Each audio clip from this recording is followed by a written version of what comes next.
ఎప్పుడు పాండవుల గురించి ఆలోచించే దుర్యోధనుడు వారు వనవాసంకు వెళ్ళినా వాళ్ళు వదలలేదు.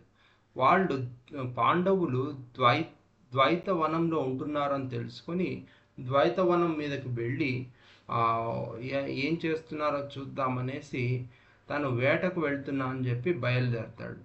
ఆ ద్వైతవనంలో ఒక సరోవరం దగ్గర వాళ్ళు విడిది వేసుకొని తన గుడారాలతోటి ఉండటం మొదలు పెడతారు. కానీ అక్కడికి చిత్రసేనుడు అనే రాజు యొక్క సైనికులు వచ్చి, ఈ సరోవరం మా రాజు అయినటువంటి చిత్రసేనుడిది, మీరిక్కడ విడిది ఉండకూడదు అని చెప్పినా వినకుండా అదే చోట ఉంటాను అని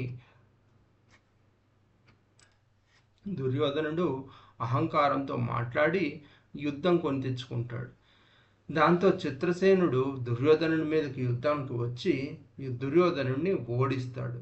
మొహం చల్లక ఏం చేయాలా అని ఆలోచిస్తూ కాళ్ళు చేతులు కట్టేయబడి ఉండగా విషయం తెలుసుకొని అనుకున్న పాండవులు అక్కడికి వచ్చి చిత్రసేనుడితో పోరాడి దుర్యోధనుడిని విడిపించి తీసుకువెళ్తారు.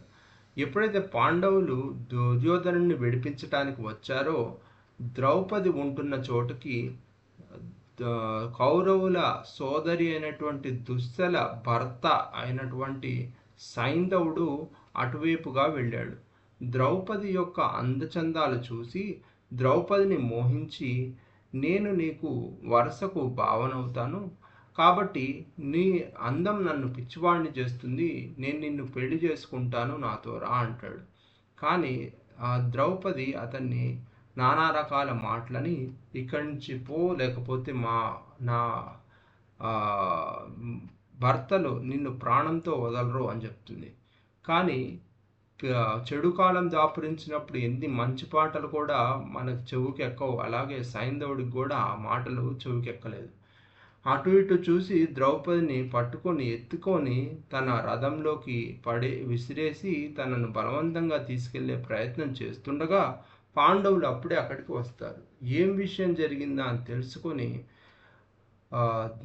సైంధవుడిని దాదాపు చంపే ప్రయత్నం చేస్తారు. కానీ ద్రౌపది, మనకున్న ఒకే ఒక ఆడపడుచు దుస్సలకి మనం ఇలా చెడు చేయకూడదు, ఆమెకి మాంగళ్యం లేకుండా చేయకూడదు అని చెప్పి వాళ్ళని వారించి అతన్ని అక్కడి నుంచి పంపించి వేస్తుంది. కానీ కథ ఇక్కడితోటి అయిపోలేదు. వీళ్ళ వల్ల అవమానింపబడ్డ దుర్యోధనుడు నన్ను ఒక రాజు దగ్గర ప్రాణభిక్ష తీసుకునేలాగా చేశారు ఈ పాండవులు, నా బ్రతుకెందుకు అని అక్కడితోటే నేను ఈ రాజ్యాన్ని వదిలేస్తున్నాను, దుశ్శాసన నువ్వే ఈ రాజ్యాన్ని తీసుకో, నేను ఇక ఇప్పటి నుంచి నిరాహార దీక్ష చేసి చనిపోతాను అని అంటాడు. అలాగే నిరాహార దీక్ష కూడా చేస్తూ ఉంటాడు. ఇక్కడ సైంధవుడు తన పరాభవానికి ప్రతీకారం తీర్చుకోవాలని చెప్పి శివుడి ఆరాధన మొదలుపెట్టి తపస్సు చేయటం మొదలు పెడతాడు. ఇక్కడ ఒక విషయం అబ్జర్వ్ చేయండి. సైంధవుడు అంటే ఎవరికీ తెలియదు. మేబీ ఒక సైంధవుడు ఆ రోజు కనుక ద్రౌపది చేయి పట్టుకోకపోయింటే అతని లైఫ్లో అతను ఏమీ సాధించి ఉండేవాడు కాదేమో. ఒక చెడు మనిషికి మంచే చేస్తుందని చెప్పడానికి ఇదే మంచి ఉదాహరణ. సైంధవుడు ఎప్పుడైతే పాండవులు ప్రాణాలతో వదిలేశారో అతనిలో ఒక ప్రతీకార జ్వాల మొదలైంది. ఆ ప్రతీకారం ఆ మనిషిని ఏదో ఒకటి సాధించే వైపు తీసుకెళ్ళింది. కాబట్టి శివారాధన, శివుడి తపస్సు మొదలుపెట్టి అతను ఒక వరం పొందాడు. అదేంటంటే, నేను ఎప్పటికైనా పాండవుల్ని ఎదిరించాలి, పాండవుల్ని నేను ఓడించాలి అని ఒక వరాన్ని అడిగితే శివుడు అన్నాడు, నువ్వు పాండవులు కాదు కానీ 5 పాండవులు కాదు కానీ అర్జునుడు తప్ప మిగిలిన 4 పాండవుల్ని నువ్వు ఒక్కరోజు ఆపగలిగేంత శక్తిని మాత్రం నేను నీకు ఇస్తాను అని చెప్పి శివుడు అతనికి వరం ఇచ్చాడు. ఆ తర్వాత రోజుల్లో ఎప్పుడైతే అభిమన్యుడిని లోపలికి వెళ్ళిపోయాడో, అభిమన్యుడికి ప్రొటెక్షన్గా అభిమన్యుడిని ఏమీ కాకుండా కాపాడుకునేందుకు వచ్చిన ఈ 4 పాండవుల్ని ఆపేలాగా సైంధవుడు ఆ రోజు చేశాడు. అలా అభిమన్యుడు చనిపోయాడు. సో ఆ రకంగా అందుకే అంటుంటారు సైంధవుడిలాగా అడ్డుపడ్డాడని.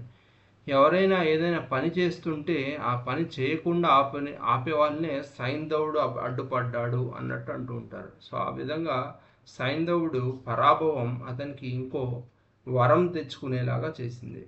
నెక్స్ట్ ఎపిసోడ్లో ఇంకా మరిన్ని ఇంట్రెస్టింగ్ ఘట్టాలు చూద్దాం. Episode 22 over.